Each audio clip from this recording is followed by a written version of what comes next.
this indie wrestler style today, the typical in your car promo. So today we're talking about my very first WWE match, which also was my very first time being with the WWE. So it was quite a day. So we're gonna start with our notes here. Number one.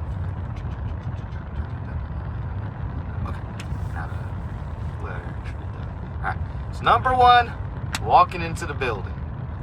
Now I remember it like it was yesterday. I parked my car in the wrong spot. I didn't realize you could park inside the venue parking, so I paid for parking that day. Wow. I could have saved myself $10, so that was pretty bad. I walked in the building. There was about 25 arrows of where you needed to go. I needed to find talent relations, so I found talent relations. I checked in.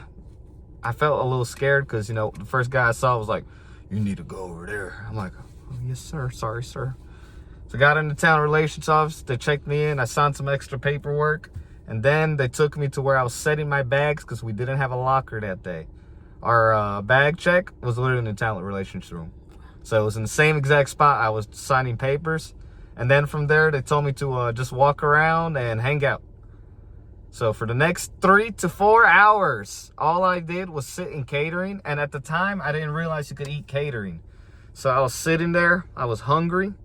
I was just using my phone, although I was trying to sneak using my phone with all the wrestlers in the same room. So I looked pretty stupid.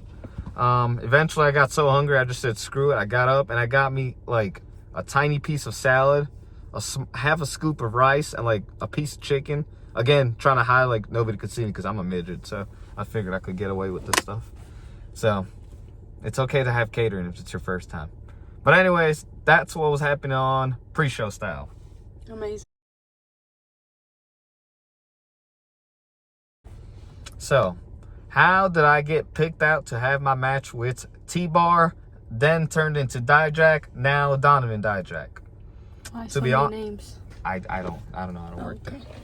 Now, as far as how this happened, it was, again, by luck. I was literally sitting in catering until 4:15 p.m. So from 12 o'clock to 4:15, I was sitting in catering. All my fellow extras randomly disappeared. Oh, wow. So I figured they all got picked to do something, and I was just the odd man out. Poor guy. So I texted my buddies at the time, and I said, "Looks like I'm not doing nothing." I was all upset, but it was my first time, so I was just happy to be there. Right. So I went back to town relations, and I asked the guy, I said, "Sir, is there any way I could sit ringside just to watch the rehearsals?" He told me straight up, yeah, and he even took me to ringside, and he goes, "You just sit wherever you want here." I found my fellow extras, which is where my man Billy the Falco comes in. He took me over, and within 5-6 minutes, he showed me the ways of how to be an extra, as far as where to sit, who not to bother, when to speak, when not to, all the fun stuff. Thanks. Next thing I know, a referee goes pointing at both of us and points then towards me and says, I said, "Oh, I'm in trouble. I shouldn't be here." So I went up there. Now, keep in mind, these same referees in catering I was joking with, they made a joke with one of the wrestlers, and I laughed, and I was trying to hide it. But then they told me it was okay to laugh and have a good time. So I was like, all right, so we're good. So that same referee pulled me up, and he said, "Do you want to work T-Bar today?" I'm like, oh, crap. You know, I'm only a year in wrestling. So me being me, I said, yes, I do. I sure do, sir. You bring me that big son of a gun. So I sat there for about 5 minutes, and then all 6 foot plus of T-Bar comes walking my way. I'm just going to call him Dijak because he hates T-Bar. So here comes Dijak, and he shakes hands, you know, and I was excited to work this guy because I used to watch him in Ring of Honor, and he was like one of the few people I actually liked watching wrestling. Mm-hmm. So we sat there, and which will lead to my next note, I believe, which is now the pre-match portion of it. So I'm going to play my little slide. Oh, wow!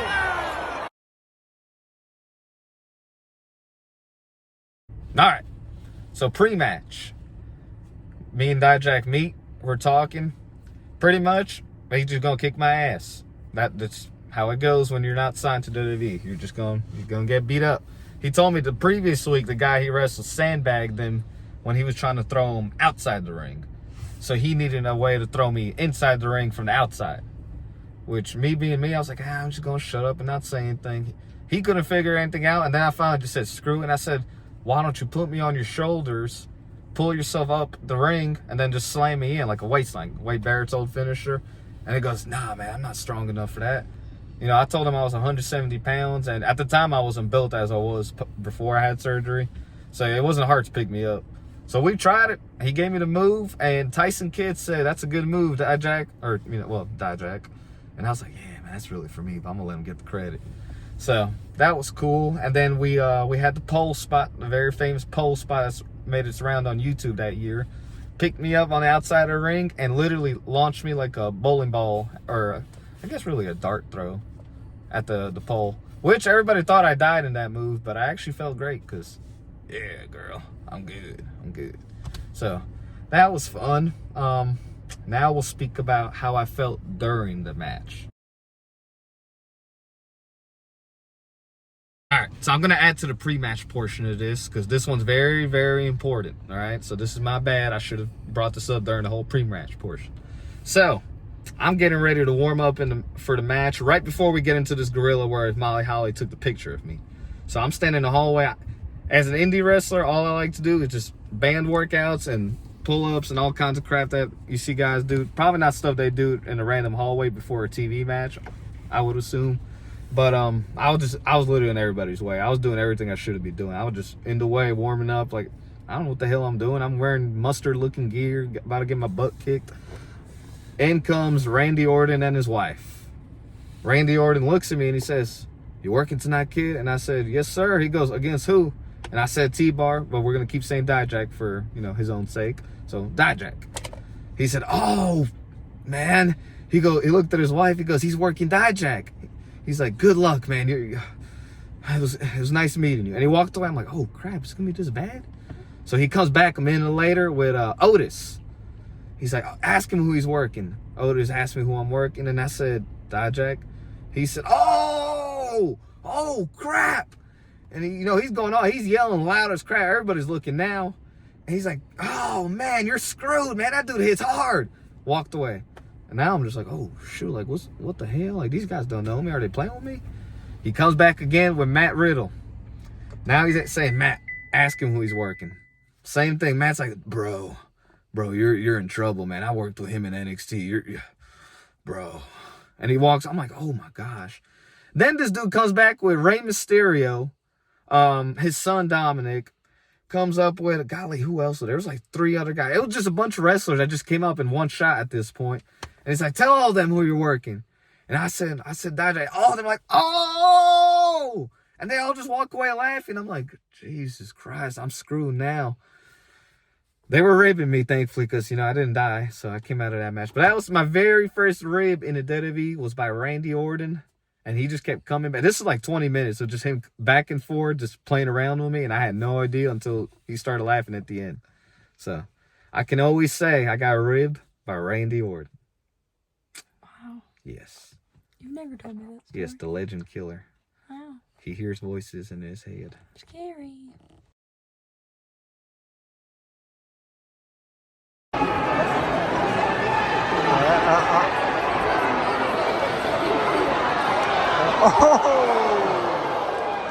So let's play that next slide. All right, so now I am in Gorilla. Molly Holly came up to me and said, "Is this your first match here?" And I said, "This is my first time here. Like, I'm scared as crap." She said, "Let me take a picture for you." I was like, "Huh?" She goes, "I'm going to take a picture and text it to you." I'm like, "Okay." So there's a picture of me smiling in front of the WWE logo in Gorilla. And she told me not to post it at the time, but I think now I can post it. I don't know. I don't go there anymore because I'm, crippled. But cool picture. It was my very first picture I ever took. Well, I actually took a picture in the bathroom because I want to have a memory picture too. So, but either way, it was my first picture in Gorilla. And now the WWE intro logo is playing before the main event intro plays. And the referee for my match says, "Hey, we got to go out." So I'm like, okie dokie. I didn't know the stage was slippery. I'm wearing these like new boots and stuff. So I'm speed walking out there with the ref because he's, and I almost slipped on the stage as soon as I got through the curtain. And I was like, man, that would have sucked if I failed because everybody's already staring at me because the referee just made his way halfway down the stage. So I'm walking down the stage, yada, yada. I'm scared as crap. I don't know what's going on. I'm just ready to get this over with and say I wrestled in WWE. Lights come on. The referee says, "Get in the ring." I said, "Okie dokie." And then Dijak's music played. I was kind of like bopping to the song because the song was pretty badass. So I was like, fight them all, you know, whatever. So referee then told me to get my hands off the ropes and look like I'm about to be in a fight, which I thought to myself, yeah, that's probably a good thing to do considering, you know, what I'm walking into. So I see him making his way down to the ring, and in the corner of my eye, in the third row under the hard cam, or second row, I can't remember which row, but it wasn't first. My bad, dog. I look and I see my old buddy from Royston. I see JJ and his daughter Bray. And I said, ooh, well, this is kind of nice. So I make eye contact with the guy. Can't really wave and say hello because, you know, I'm on TV now. So things are going. Dijak gets in the ring. Originally, this match was supposed to be 8 minutes long. Dijak had asked me, he's like, hey, do you want to have an 8-minute match with me? Me already being smart enough where guys told me don't agree to things you can't do. I said no, just beat me up because I didn't know what I was doing. I was a year into wrestling. If I had decided to say, yeah, screw it, let's do some moves on you, I would have got lost in my own heat and I would have looked like crap and they would have never brought me back probably. So I would have rather him just kick my butt, sell as best as I can, and hope for the best from there. Which actually ended up working out. So, ding, ding, ding. All I wanted to get in was a chop. That's the only thing I wanted. Just something so there could be a reason why he's so mad at me. So we meet in the middle. I'm like, I ain't scared of you. You ain't big enough, yada, yada. Overhand chop. I'm yelling at the hard cam is what it looks like. But I'm really yelling at my buddies, JJ and his daughter, just because, you know, I wanted to make sure they knew I actually saw them. And then, boom, big boot. He starts getting me in the corner. Pow, pow, pow, pow, pow. Then the man Beals. I'm talking about this dude throw me like a sack of potatoes. Like, I've never been thrown around like that in my life. I'm in the next corner, boom, boom, boom, throws me again. I'm like, golly, I can't believe these guys hit like this. Picks me up, Yokozuna bumps, throws me out the ring through the middle road. I'm over here like, oh my gosh. I got fans in the front row saying I screwed up and all kinds of crap. Here he comes. Boom. Ooh, excuse me. Pole shot on the side of the ring. Now everybody's like, dang, because the way I fell, I landed on my knees and I was like, I might put the picture in here. I don't know. I don't want to get copyrighted. Then he throws me into the ring. Oh, good grief. What else can this guy possibly do? He chokeslams me, hits his finisher, despite the fact that he already killed me enough, but just to get his finishing touches. 1, 2, 3. And I'm over here like a dummy. I'm like, hey, man, thanks. You know, he didn't say nothing because, you know, he just whipped my ass. But the cool thing about this match is my favorite wrestler is Dolph Ziggler. And I spoke to one of the commentators before the match. He was asking me just random questions. And he said, who's your favorite wrestler? I'm like, Dolph Ziggler. Yada, yada, yada. And then when I watched the match over, sure enough, as I'm getting rammed into the pole, he's talking about my favorite wrestler is Dolph Ziggler. So I'm just like, man, this just makes so much sense now. Because, you know, we both just get our butts kicked for the most part. So that was the match. The cool thing was, outside of JJ and Bray being there, I had other friends sitting in the lower bowl. And when I watched a live recording of this match, there was a Luka Daniels chant that broke out. So that was even cooler. I wish it was louder because I might have been signed right now. But here we are. All right. So now it is the post-match. I walked through Gorilla. Producer of the match says, great job. Very good stuff. We'll keep in touch. I'm like, cool. You know, whatever. I'm cool. I'll go.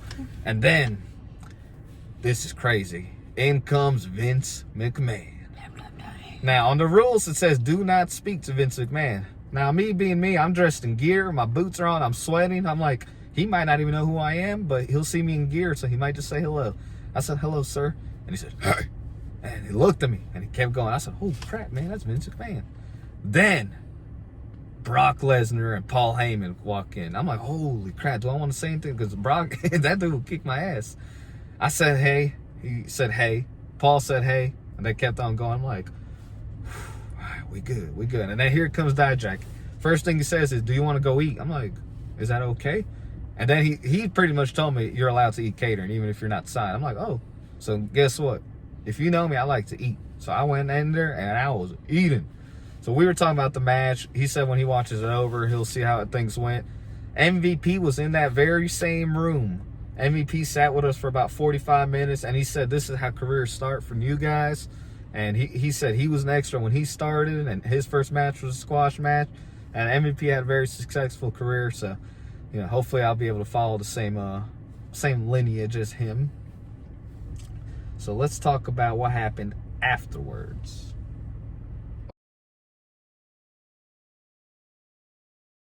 Oh, got to talk about when I got ribbed by Randy Orton. So, end of the day. Very interesting scenario here. Most people would be done after wrestling the match. I, however, was not. Kevin Owens was in the main event of that show that night. I forgot who he was wrestling. It might have been Seth Rollins. I can't remember. I'm a piece of crap. But it was the main event, and they had all the male extras sitting in the crowd for this match, because Kevin Owens may have attempted to jump off the crowd into the floor. So they wanted us to just be there to make sure, none of the fans try to push him. So if you ever watched that main event match back of January 3rd, 2022 Raw, once Kevin Owens jumps off the fan area, you could see me, Crucifix, Billy, and a man named Mike Reed. I believe that was his name. I'm not 100% sure. But cool dudes, all cool dudes. And Crucifix was actually my tag partner against Omos a few months later, which we will talk about probably next week. Just because I want to speak about WWE, because a lot more people care about that. So we'll probably do that.